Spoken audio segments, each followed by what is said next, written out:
हमारे काफ़ी ऐसे सब्सक्राइबर हैं जो हमारी वीडियो तो रेगुलर देखते हैं लेकिन सब्सक्राइब नहीं करते। तो अगर आप भी हमारी यूट्यूब फैमिली का हिस्सा बनना चाहते हैं तो खूनी नाइट क्लब को अभी सब्सक्राइब करें और बेल नोटिफिकेशन प्रेस करना भूलना मत।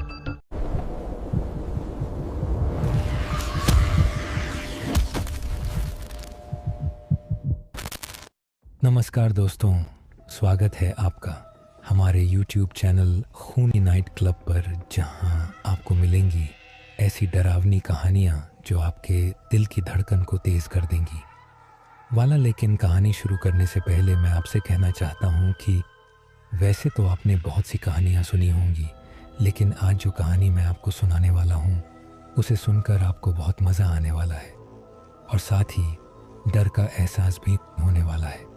और अगर आप इस चैनल पर पहली बार आए हैं तो चैनल को सब्सक्राइब ज़रूर करें ताकि आप भी हमारी इस फैमिली का हिस्सा बन सकें और आने वाली वीडियो आप तक आसानी से पहुंच जाए। तो चलिए अब ज़्यादा समय ना लेते हुए जल्दी से अपनी कहानी को शुरू करते हैं। दोस्तों, मेरा नाम सौरभ है और मैं हिमाचल प्रदेश के एक छोटे से गाँव का रहने वाला हूँ। आज मैं आप लोगों को एक ऐसी आपबीती के बारे में बताऊंगा जिसे सुनकर आपको सच में डर का एहसास होगा। दोस्तों, आज मैं आपको उस भयानक रात के बारे में बताऊंगा जिसने मेरी पूरी ज़िंदगी को बदल कर रख दिया है। वो रात इतनी ख़तरनाक हो सकती थी यह मैंने कभी सोचा भी नहीं था।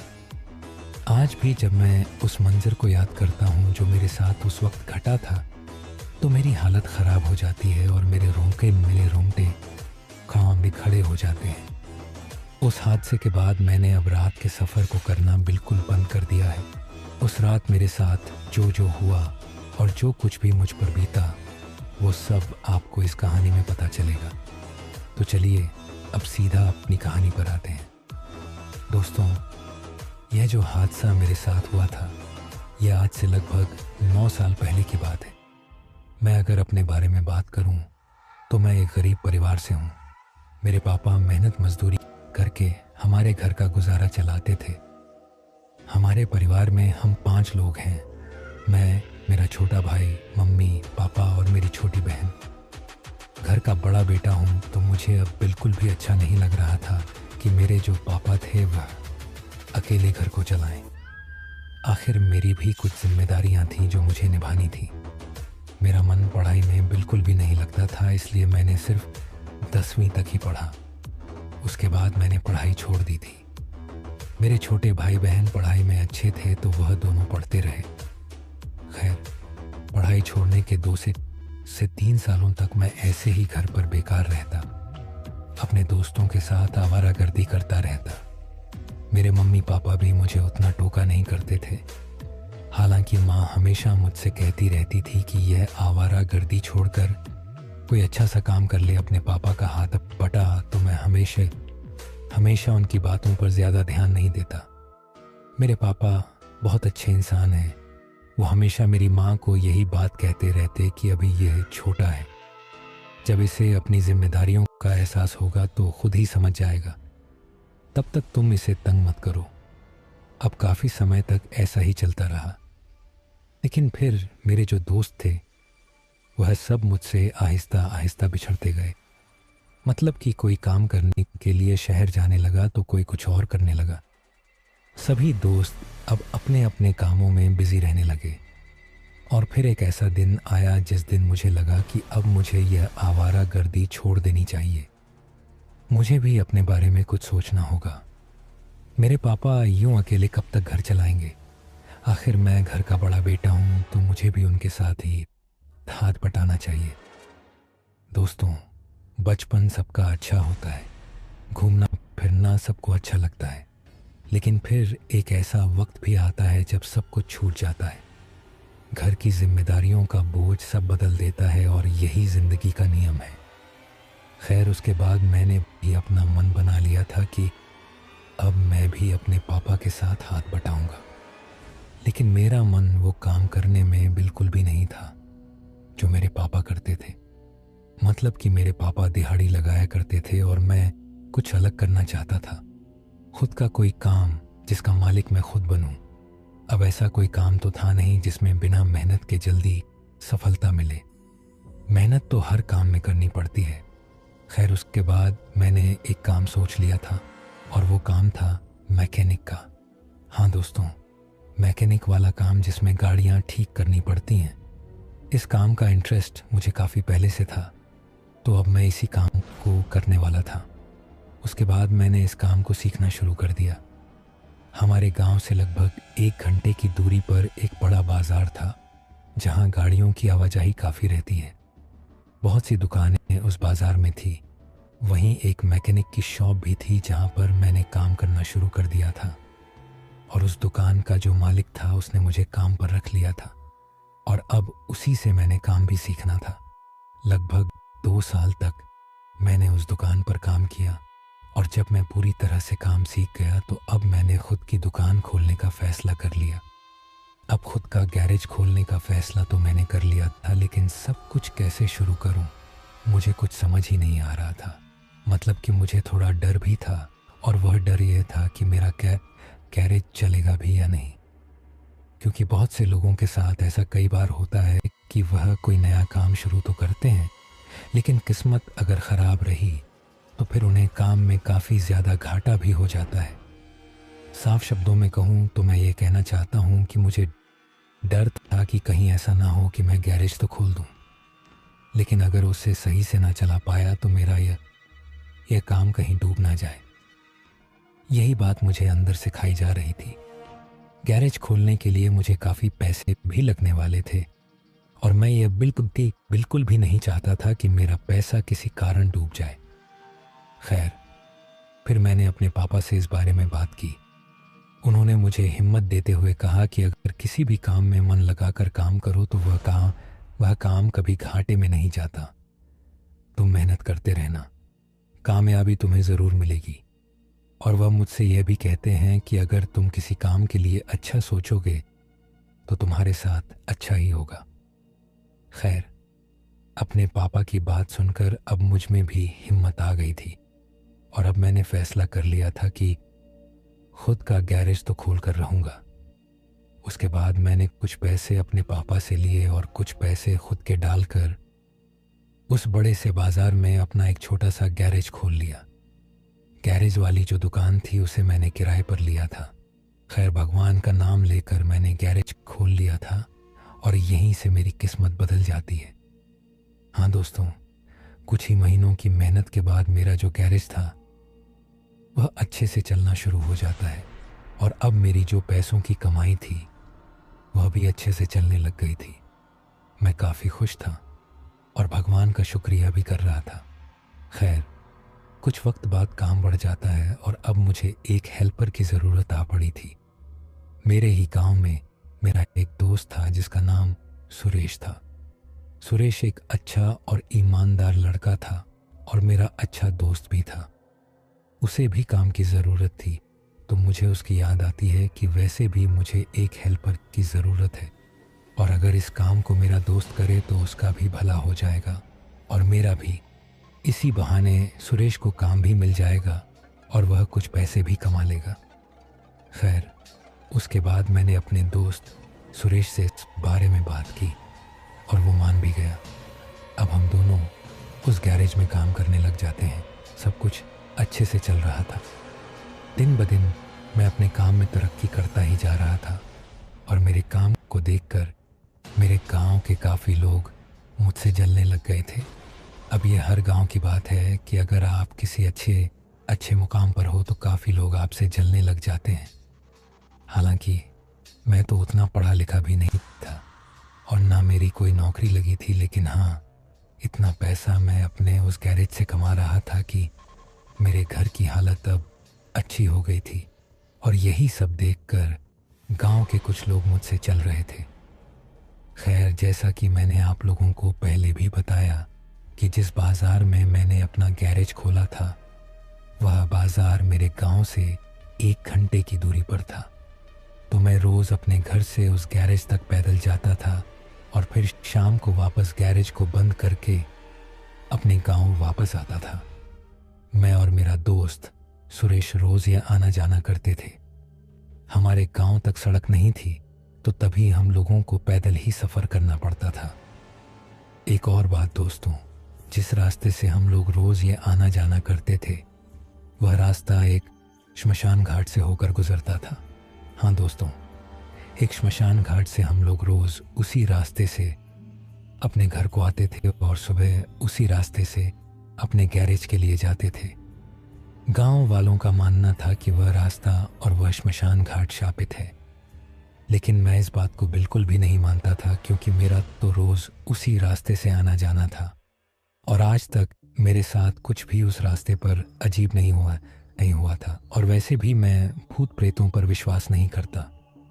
मेरा मानना यह था कि यह सब गांव की मनगढ़ंत कहानियां होती हैं और कुछ नहीं। ऐसा कुछ भी नहीं होता, ऐसा मेरा मानना था। गांव के जो लोग थे वह दूसरे रास्ते से आना जाना करते थे। उन्होंने एक नए रास्ते का निर्माण किया था और वह सभी लोग उसी रास्ते का इस्तेमाल करते थे बाजार तक जाने के लिए। इस श्मशान घाट वाले रास्ते से कोई भी नहीं जाता था, क्योंकि उन लोगों का मानना था कि यह श्मशान घाट वाला जो रास्ता है, यहाँ प्रेत आत्माओं का वास होता है और बहुत से लोगों के साथ इस रास्ते पर काफ़ी अजीबोगरीब घटनाएं घटी हुई हैं। कुछ लोगों की जान तो काफ़ी मुश्किल से बच पाई है, लेकिन वहीं मैं अपनी बात करूं तो आज तक मेरे साथ ऐसा कुछ नहीं घटा था जैसा गांव वाले कहते थे। तो तभी मुझे यह सब मनगढ़ंत कहानियां लगती थीं। खैर, पहले पहले तो मेरा दोस्त सुरेश भी इस रास्ते से दूर ही रहता था। उसके अंदर भी गांव वालों ने डर पैदा कर दिया था इस रास्ते को लेकर। लेकिन जब से सुरेश मेरे साथ उस रास्ते पर चलता रहा, तब से अब उसके अंदर का डर भी चला गया था।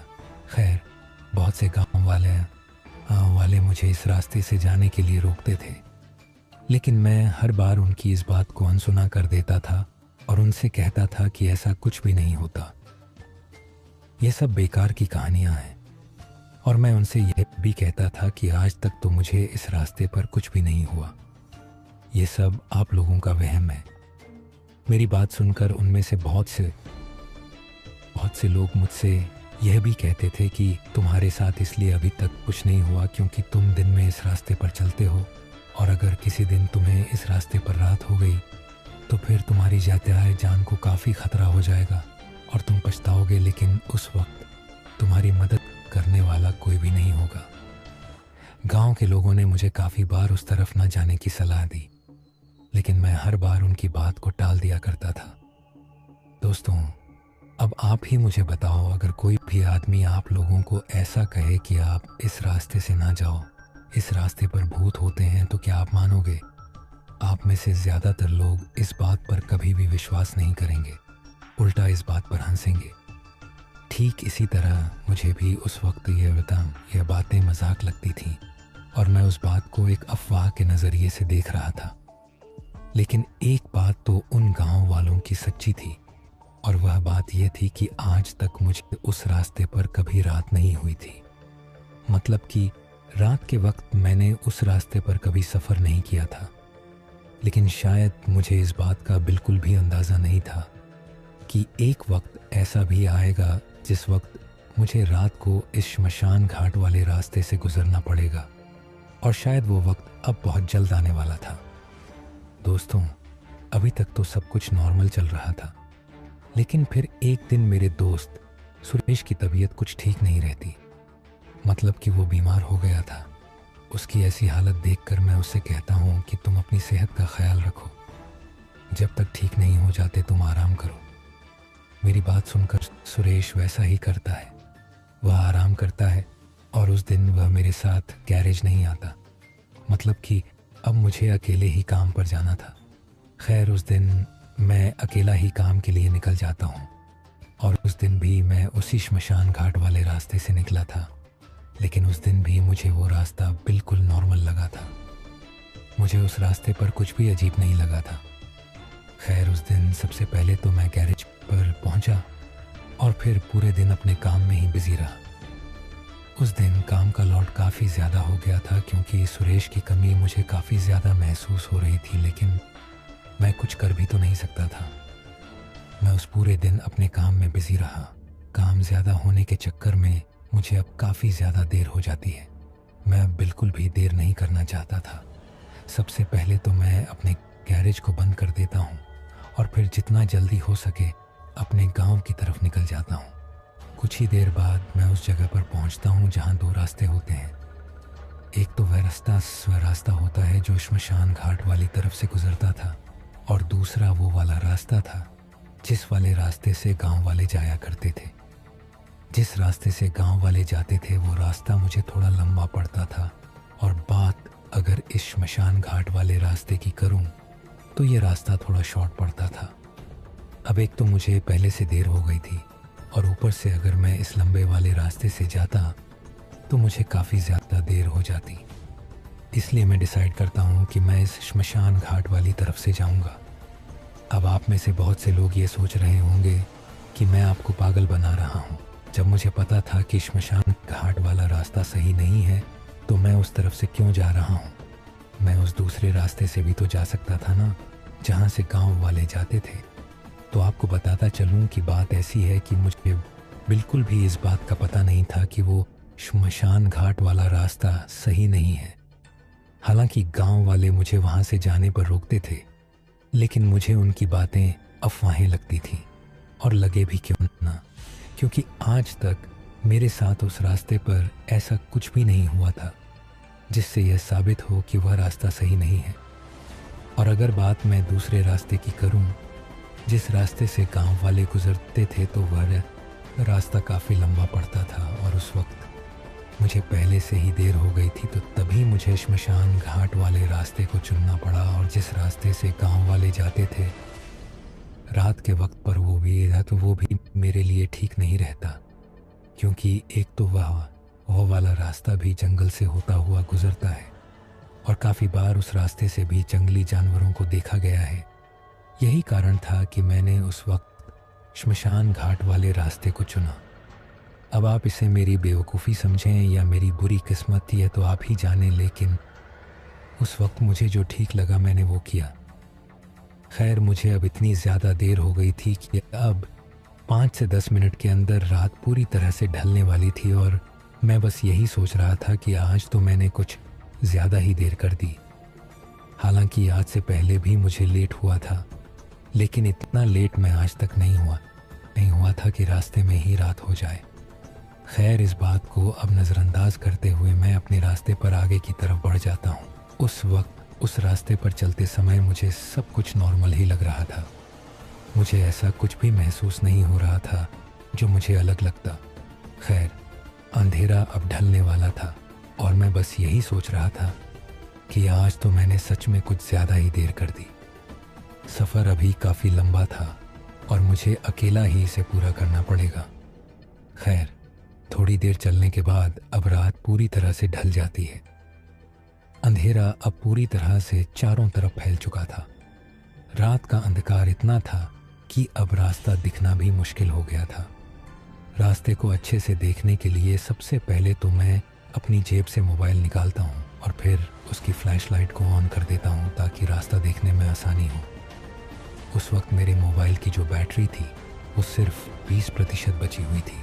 मतलब कि इतनी कम बैटरी में मुझे इस सफ़र को पूरा करना था, जो कि उस वक्त लगभग मेरे लिए नामुमकिन था, क्योंकि मैं जानता था कि अगर एक बार मोबाइल की फ्लैश ऑफ हो गई तो फिर मेरे लिए काफ़ी मुश्किल हो जाएगी, क्योंकि बिना रोशनी के उस वक्त रास्ता देखना काफ़ी मुश्किल था। और मैं चाहता था कि इस मोबाइल की बैटरी के ख़त्म होने से पहले मैं इस सफ़र को आधे से ज़्यादा तय कर लूँ। मैं उस वक्त इस बात के लिए भी बचता रहा था कि काश मेरे पास टॉर्च होती तो आज मुझे दिक्कत नहीं आती। हालांकि मेरे पास घर पर टॉर्च थी, लेकिन आज तक मुझे इस रास्ते पर उसकी ज़रूरत ही नहीं पड़ी, क्योंकि मैं और सुरेश रात होने से पहले ही घर पहुंच जाया करते थे। लेकिन आज पहली बार मुझे टॉर्च की ज़रूरत आ पड़ी थी। अब कुछ कर भी तो नहीं सकते थे, सफ़र तो पूरा करना पड़ेगा, फिर चाहे टॉर्च हो या ना हो। खैर, अब कुछ समय बाद मैं उस श्मशान घाट के पास पहुंच जाता हूं, और ये रास्ता बिल्कुल उस श्मशान के बगल से होता हुआ गुजरता था। मैं भी आहिस्ता से उस रास्ते से गुजर जाता हूं। जब मैं उस वक्त उस श्मशान घाट वाले रास्ते के बगल से गुजर रहा था तो उस वक्त भी मुझे सब नॉर्मल ही लगा। मुझे ऐसा कुछ भी नहीं लगा जो अजीब हो। जैसा कि मैंने आप लोगों को पहले भी बताया है कि मैं भूत प्रेत पर विश्वास नहीं करता, तो डरने का तो सवाल ही पैदा नहीं होता। अगर मैं इन बातों पर विश्वास करता तो शायद मैं कभी भी उस रास्ते को ना चुनता, क्योंकि आम आदमी के लिए उस वक्त उस रास्ते से गुजरना सच में काफ़ी डरावना होता। रात के उस वक्त जब मैं उस श्मशान घाट वाले रास्ते के बगल से गुजर रहा था तो उस वक्त वो जगह दिन के मुकाबले काफ़ी डरावनी लग रही थी, लेकिन मुझे इस बात से कोई लेना देना नहीं था, तो मुझे तो ये सब नॉर्मल ही लग रहा था। खैर, श्मशान घाट से आगे निकलने के बाद माहौल अब थोड़ा अजीब होने लग जाता है। मतलब कि चारों तरफ शांत माहौल बना हुआ था। कोई भी आवाज़ जैसे कि किसी जानवर की उस वक्त मुझे कुछ भी सुनाई नहीं दे रही थी। पूरी तरह से सन्नाटा था। हाँ, एक आवाज़ थी जो मुझे सुनाई दे रही थी और वो थी मेरे खुद के कदमों की। यहाँ तक कि अपनी सांसों को भी मैं सुन पा रहा था। इसके अलावा जितना सन्नाटा उस वक्त मुझे महसूस हो रहा था, आज से पहले मैंने कभी भी महसूस नहीं किया था। वैसे माहौल के बाद अब मैं भी थोड़ा बेचैन होने लग गया था, लेकिन मैं बस चलता ही जा रहा था। थोड़ा और आगे चलने के बाद मुझे सामने की तरफ से कोई आता हुआ नजर आता है। पहले तो मुझे लगा जैसे कोई परछाई हो, लेकिन ध्यान से देखने पर पता चलता है कि कोई आदमी है जो मेरी ही तरफ बढ़ता चला आ रहा है। चलते चलते मैं और वो हम दोनों काफ़ी करीब आ जाते हैं। ध्यान से देखने पर पता चलता है कि वो कोई औरत है। हाँ दोस्तों, वो एक औरत थी। उसने अपने चेहरे को ज़मीन की तरफ किया हुआ था। शायद मेरे मोबाइल की फ्लैशलाइट उसकी आंखों में लग रही थी, तो इसलिए उसने अपने चेहरे को नीचे की तरफ किया हो। यह मेरी सोच थी। उस वक्त मैं यही सोच रहा था कि मेरे मोबाइल की फ्लैशलाइट के कारण इसने अपना चेहरा नीचे किया होगा। खैर, उसके बाद मैं अपने मोबाइल की फ्लैशलाइट को नीचे कर देता हूँ ताकि उसे इसकी वजह से देखने में कोई दिक्कत ना हो। दोस्तों, उस वक्त मैं उसका चेहरा अच्छे से नहीं देख पाया था। जैसा कि मैंने आपको पहले ही बता दिया है कि उसने चेहरा नीचे की तरफ किया हुआ था। उसने काले रंग के कपड़े पहने हुए थे। सबसे पहले तो मैं खुद को थोड़ा साइड की तरफ कर लेता हूँ ताकि वह आसानी से आगे निकल जाए, लेकिन वो औरत वैसा नहीं करती। वो बीच रास्ते में ही खड़ी रहती है, बिल्कुल भी हिलती जुलती नहीं। जब मैं थोड़े समय तक साइड में खड़ा रहता हूँ तो मुझे थोड़ा अजीब लगता है और मैं सोचता हूँ कि कमाल की औरत है, इसे मैं रास्ता दे रहा हूँ और यह अभी तक रास्ते के बीच में ही खड़ी है। कुछ देर वैसे ही खड़े रहने के बाद मैं ही उसके बगल से निकलने का सोचता हूँ और मैं यह भी सोचता हूँ कि शायद वो शर्मा रही होगी। यही कारण हो सकता है कि वो आगे नहीं बढ़ी हो। खैर, उसके बाद मैं ही उसके बगल से गुजर जाता हूँ, लेकिन यहीं मेरे साथ एक अजीब बात हो जाती है और वो बात ये होती है कि जैसे ही मैं उसके बगल से गुजरता हूँ तो मेरे जिस्म के जो बाल थे वो खड़े हो जाते हैं। हाँ दोस्तों, ये बात सच थी। मेरे जिस्म के बाल खड़े हो गए थे। उस वक्त मैंने ऐसा महसूस किया था। एक और बात आप लोगों को कहूँगा जिसे सुनकर आपको भी अजीब लगेगा, और उस वक्त मुझे भी अजीब लगा था। दोस्तों, वो बात यह थी कि जैसे ही मैं उसके बगल से गुजरता हूँ तो निकलते निकलते मेरी नज़र उसके सिर के बालों की तरफ जाती है, और जब मैं उसके सिर के बाल देखता हूँ तो मैं काफ़ी ज़्यादा हैरान हो जाता हूँ। दोस्तों, उसके सिर के जो बाल थे वो काफ़ी ज़्यादा लंबे थे। हाँ दोस्तों, काफ़ी ज़्यादा लंबे। वो बाल इतने ज़्यादा लंबे थे कि ज़मीन को छू रहे थे। इतने लंबे बाल मैंने आज तक किसी को नहीं देखे थे जितने लंबे बाल मैं उस वक्त उस औरत के देख रहा था।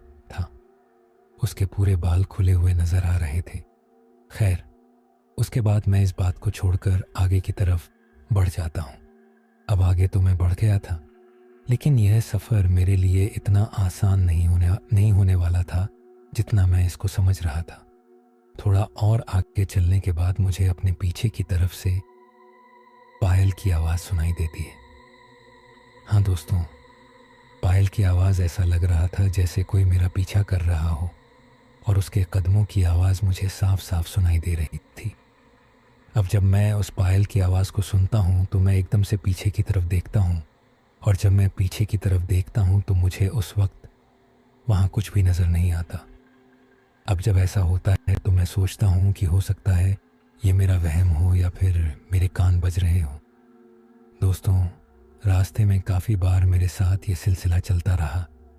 मतलब कि मुझे काफ़ी बार उस पायल की आवाज़ सुनाई देती रही, और जितनी बार भी मैंने पीछे की तरफ देखने की कोशिश की उतनी ही बार मुझे कुछ भी नज़र नहीं आया।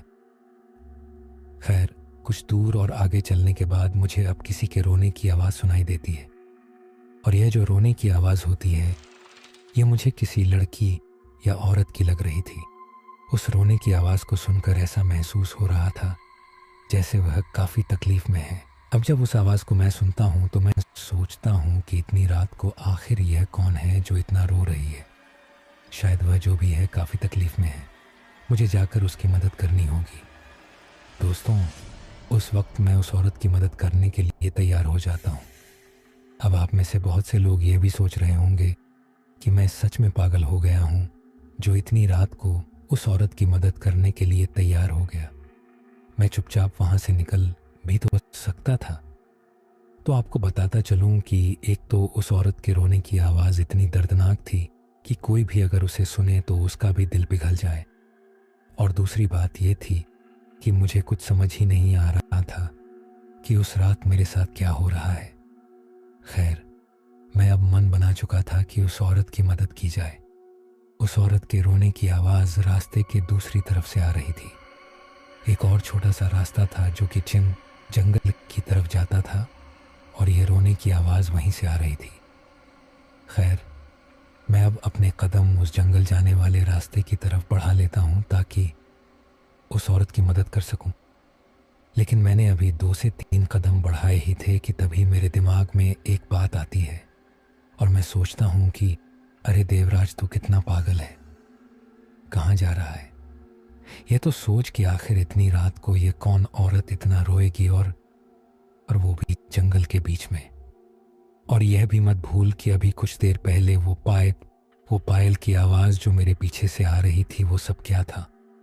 ये सब सोचकर मैं अपने कदमों को वापस से अपने रास्ते पर मोड़ लेता हूँ, और जितना जल्दी हो सके अपने रास्ते पर आगे की तरफ बढ़ता रहता हूँ। आगे बढ़ते बढ़ते मैं सोचता हूँ कि यह सब नॉर्मल नहीं हो सकता, ये ज़रूर कोई भूत प्रेत वाली बात है। हालांकि मैं इन बातों को नहीं मानता हूँ, लेकिन जो भी उस रात मेरे साथ घट रहा था वह सब नॉर्मल नहीं था। वो घटनाएं मुझे मजबूर कर रही थी इन बातों पर विश्वास करने को। उस रास्ते पर मैं काफ़ी तेज़ी से आगे की तरफ बढ़ रहा था, और तभी मुझे एक और बात याद आती है जो मेरे अंदर डर पैदा कर देती है। और वो बात यह थी कि वो औरत जो सबसे पहले मुझे मिली थी, आखिर वो इतनी रात को जा कहाँ रही थी, और जिस तरफ वो जा रही थी उस तरफ तो श्मशान घाट था। कहीं वो कोई चुड़ैल तो नहीं थी। उसके बालों को देखकर तो वह औरत नॉर्मल नहीं लग रही थी। जब से मैंने उस श्मशान घाट को पार किया है तब से मेरे साथ यह अजीब और गरीब घटनाएं हो रही हैं। दोस्तों, मैं जितना आगे बढ़ रहा था उतना ही अब मुझे पीछे से उस औरत के रोने की आवाज़ सुनाई देती है। हर कदम पर उसके रोने की आवाज़ बढ़ती जा रही थी, और अब मैं इतना ज़्यादा डर चुका था कि मुझे मेरे दिल की धड़कन अब साफ साफ सुनाई दे रही थी। उस वक्त मेरी जो हालत थी वो मैं आप सब लोगों को बता भी नहीं सकता। अब कुछ ही देर बाद वह रोने की आवाज़ बंद हो जाती है। रोने की आवाज़ बंद होने के बाद मुझे अब अपने पीछे से पेड़ों के टूटने की आवाज़ें सुनाई देती हैं। ऐसा लग रहा था जैसे मेरे पीछे काफ़ी ज़्यादा पेड़ टूट रहे हों, लेकिन अब मेरी इतनी भी हिम्मत नहीं थी कि मैं पीछे देख पाता। डर के कारण मेरे हालात काफ़ी ज़्यादा ख़राब हो चुके थे, और मेरा पूरा जिस्म पसीने से तरतर हो चुका था। मैं अपने कदमों को रोकना नहीं चाहता था। तभी मेरे साथ एक और दिक्कत हो जाती है, और वह दिक्कत ये होती है कि मेरे मोबाइल की जो बैटरी होती है वह अब सिर्फ 3% बची हुई थी, और अब किसी भी वक्त मेरा मोबाइल ऑफ होने वाला था। इस बात को सोचकर तो मेरी हालत और भी खस्ता हो जाती है, लेकिन यहाँ मैं दिमाग का एक काम कर देता हूँ। और वो काम ये होता है कि मैं सबसे पहले तो पापा को फ़ोन करता हूँ। मेरी किस्मत यहाँ मेरा इतना साथ दे देती है कि फ़ोन पापा को लग जाता है, और जैसे ही पापा फ़ोन उठाते हैं तो मैं पापा से सारी बात बता देता हूँ। ये सब मैंने उनसे जल्दी में कहा था कि मेरे साथ कुछ भूत प्रेत वाली बात हो गई है, आप जितना जल्दी हो सके मुझे रास्ते में लेने आ जाओ। इतनी बात कहकर मैं फ़ोन काट देता हूँ, क्योंकि मोबाइल अब कभी भी ऑफ हो सकता था। फ़ोन ऑफ होने से पहले पहले मैं जल्दी से कुछ लकड़ियाँ इकट्ठा कर लेता हूँ और जल्दी से आग जला देता हूँ। हाँ दोस्तों, उस वक्त मेरी जेब में माचिस की एक डिब्बी थी, जिसकी वजह से मैं आग जला पाया। वो माचिस मुझे अपने गैराज पर मिली थी। शायद किसी कस्टमर की होगी और वो उसे वहीं भूल गया था, तो मैंने उस वक्त वो माचिस वहाँ से उठा ली थी और अब इस वक्त ये वो मेरे काम आ गई थी। आग जलाकर मैं थोड़ा हल्का महसूस कर रहा था, लेकिन खतरा अभी भी कम नहीं हुआ था। मैं काफ़ी ज़्यादा पछता रहा था और अंदर ही अंदर खुद को कोस रहा था कि काश मैंने उन गांव वालों की बातों को मान लिया होता तो आज मेरे साथ ये सब ना होता जो उस वक्त हो रहा था। मैं बस भगवान से यही दुआ कर रहा था कि हे भगवान, मुझे बचा लो। अगर आज भगवान आप मुझे इन प्रेतों से बचा लेते हो तो मैं वादा करता हूं कि फिर कभी भी इस रास्ते से नहीं गुजरूंगा। कुछ ही देर में अब आग बुझने शुरू हो जाती है, क्योंकि जो थोड़ी बहुत लकड़ियां मैंने इकट्ठा की थीं वो अब जलकर राख बन चुकी थी। तभी मुझे कुछ दूर एक झाड़ी के पास दो चमकती हुई आंखें नजर आती हैं। उन आंखों को देखकर मेरी तो सिट्टी पिट्टी गुल हो जाती है और मैं थर थर कांपने लग जाता हूं। हाँ दोस्तों, उन आंखों को देखकर ऐसा लग रहा था जैसे वह उन झाड़ियों से मुझे ही देख रही हो। अब उस जगह पर बैठना मेरे लिए खतरे से खाली नहीं था, इसलिए मैं डिसाइड करता हूं कि उस जगह से आगे बढ़ना ही समझदारी है। मैं यह भी सोचता हूं कि कुछ और आगे जाने के बाद थोड़ी और लकड़ियां इकट्ठा की जाए और फिर से आग जला दी जाए, ताकि कुछ वक्त और गुजर सके। जब तक आग जली होगी मैं सही सलामत रहूंगा और शायद तब तक पापा भी पहुंच जाएं। दोस्तों, अब मैं उस जगह को छोड़ देता हूं जहां मैंने आग जलाई थी। अब वह जगह मेरे लिए सही नहीं थी, क्योंकि आग अब लगभग बुझ चुकी थी। उसके बाद मैं जितना जल्दी हो सके उस अंधेरे में आगे की तरफ बढ़ जाता हूं। सच कहूं तो उस अंधकार में मुझे कुछ भी नजर नहीं आ रहा था। सिखा नहीं था। रात के उस पहर में मैं बार बार गिरता, संभलता और आगे की तरफ भागता रहता हूं। जिस जगह मैंने आग जलाई थी उस जगह को छोड़ने के बाद मेरे कंधे अब भारी होने लगते हैं। जैसे जैसे मैं आगे की तरफ बढ़ रहा था वैसे वैसे मेरे कंधों का जो भार था वह बढ़ता ही जा रहा था। मुझे कुछ समझ ही नहीं आ रहा था कि उस वक्त मेरे साथ क्या हो रहा है। उस अंधेरे में चलते समय मैं काफ़ी बार रास्ते में गिर रहा था, क्योंकि आगे का रास्ता मैं अच्छे से देख भी नहीं पा रहा था। बस अंदाजे से ही मैं आगे की तरफ बढ़ रहा था और काफ़ी बार गिरने के बाद मेरी बाजू में चोट भी लग जाती है। जैसे जैसे मैं आगे बढ़ता हूँ वो कंधों का भार और बढ़ता रहता है। अब एक वक्त ऐसा आ जाता है जब मैं हिम्मत हार लेता हूँ, मतलब कि मेरे कंधे अब इतने ज़्यादा भारी हो चुके थे कि अब मेरा आगे एक कदम देना भी मेरे लिए उस वक्त लगभग नामुमकिन हो गया था। अब आगे तो मैं कदम बढ़ा नहीं सकता था, तो मैं अपने घुटनों के बल ज़मीन पर गिर जाता हूँ। उस वक्त मुझे काफ़ी तकलीफ़ें हो रही थी और मेरी आंखों से आंसू भी आ रहे थे। शायद इसलिए क्योंकि मैं जान चुका था कि अब मेरा बचना लगभग नामुमकिन है, क्योंकि मैं जानता था कि यह सब उन प्रेतों का ही काम है। थक हार कर अब मैं पूरी तरह से ज़मीन पर गिर जाता हूँ और फिर तभी मेरे जो कंधे होते हैं उनमें मुझे कोई तेज चीज़ चुभती महसूस होती है। अब जब मुझे वह चुभन महसूस होती है तो मैं दर्द के मारे कराने लग जाता हूँ। दोस्तों, उस वक्त मुझे ऐसा लग रहा था जैसे कोई मेरे कंधों में कीलें चुभा रहा है। उस वक्त मुझे इतना ज़्यादा दर्द हो रहा था कि मैं काफ़ी ज़ोरों से चीख रहा था, चिल्ला रहा था, लेकिन वो दर्द बढ़ता ही जा रहा था। हर एक सेकंड में वो कीलें मेरे कंधों के अंदर धंसती ही जा रही थी, और जितनी वो कील मेरे कंधों में चुभ रही थी उतना ही मैं चीख रहा था। यह सिलसिला कुछ देर चलता रहता है और मेरी हालत अब लगभग बेहोशी की हो जाती है। लेकिन बेहोश होने से पहले पहले मेरी आंखों में एक तेज़ रोशनी लगती है। अब जब वो रोशनी मेरी आंखों में पड़ती है तो मैं एकदम से अपने हाथ को अपनी आंखों के सामने ले जाता हूँ ताकि उस तेज़ रोशनी से अपनी आंखों को बचा सकूँ। कुछ ही देर में वह रोशनी मेरे काफ़ी करीब पहुँचती है, और जब वह मेरे करीब आती है तो मैं देखता हूँ कि वह मेरे चाचा जी होते हैं। उनके हाथ में एक टॉर्च थी और यह रोशनी उसी टॉर्च की थी। मुझे देखकर मेरे चाचा के मुंह से एक चीख निकल जाती है और वह भी एकदम से ज़मीन पर गिर जाते हैं। अपने चाचा को देखकर मुझे अपने बचने की कुछ आस महसूस होती है। चाचा की चीख सुनकर पापा और मेरे छोटे भाई भी पहुंच जाते हैं। वह तीनों ही मुझे लेने को आए थे। मेरे जो चाचा थे वो सबसे आगे थे। पापा और मेरा छोटा भाई थोड़ा पीछे रह गए थे। जब चाचा जी मुझे देखकर गिर गए थे और चीखे थे तो मेरे पापा और छोटे भाई ने उनको संभाला और उनको ऊपर उठाया। वो तीनों मेरे पास नहीं आ रहे थे। चाचा जी ने पापा और मेरे छोटे भाई को मना किया था मेरे पास ना आने को। उसके बाद मेरे चाचा जी, जिनके हाथ में एक बोतल थी जिसमें से वह कुछ पानी मेरे ऊपर छिड़कते हैं, पानी छिड़कते ही मेरे कंधों पर जो भार था वो ख़त्म हो जाता है और मैं थोड़ा ढीला पड़ जाता हूँ। शायद मेरे चाचा जी ने मुझ पर गंगाजल मारा था जिसके कारण मैं हल्का महसूस कर रहा था। उसके बाद मैं पूरी तरह से बेहोश हो जाता हूँ। मुझे आगे का कुछ भी पता नहीं चलता कि उसके बाद मेरे साथ क्या हुआ। जब मेरी आंखें खुली तो मैं घर पर अपने कमरे में था और मेरी फैमिली के सभी लोग मेरे इर्द गिर्द बैठे हुए थे। माँ मेरी हालत को देखकर काफ़ी रो रही थी। उसके बाद वह सभी मुझसे पूछते हैं कि तुम्हारे साथ क्या हुआ था।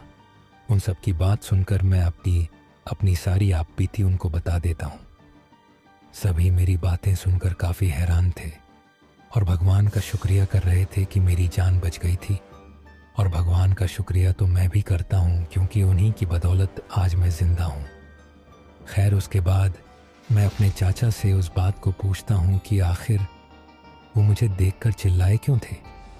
तो मेरी बात सुनकर वो मुझसे कहते हैं कि मैं जब तुम्हारे नज़दीक पहुँचा था तो मुझे तुम्हारे कंधों पर एक औरत बैठी हुई नज़र आई थी जिसके बाल काफ़ी लंबे थे और वो काफ़ी भयानक तरीके से मेरी तरफ देख रही थी।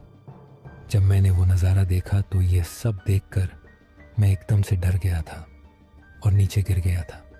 वो डरावनी औरत मुझे कुछ सेकंड के लिए ही तुम्हारे कंधों पर दिखी थी। उसके बाद मैंने तुम्हारे पापा और तुम्हारे छोटे भाई को भी तुम्हारे पास आने के लिए रोका था, क्योंकि हो सकता था कि अगर मैं उन्हें रोकता नहीं तो उन प्रेतों का साया भी हम सबको लग सकता था।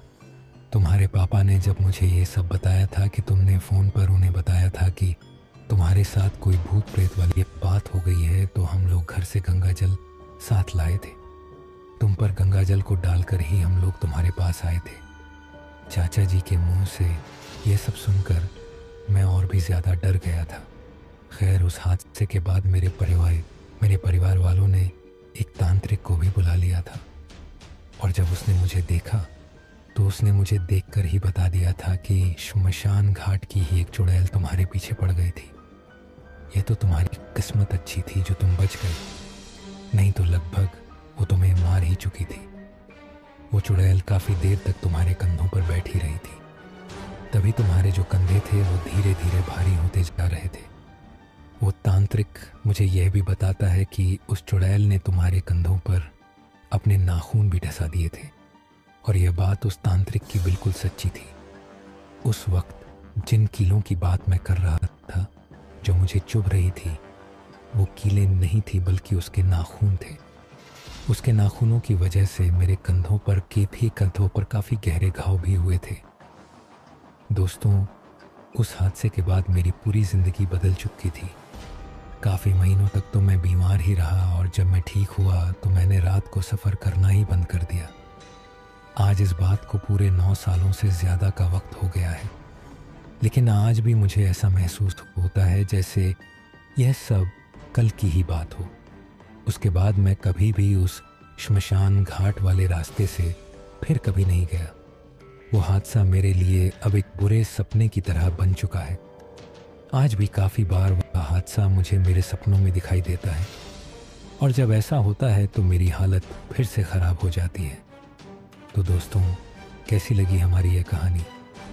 अगर आपको ऐसी और भी कहानियाँ सुननी हैं तो हमारे चैनल को सब्सक्राइब करना बिल्कुल मत भूलिएगा।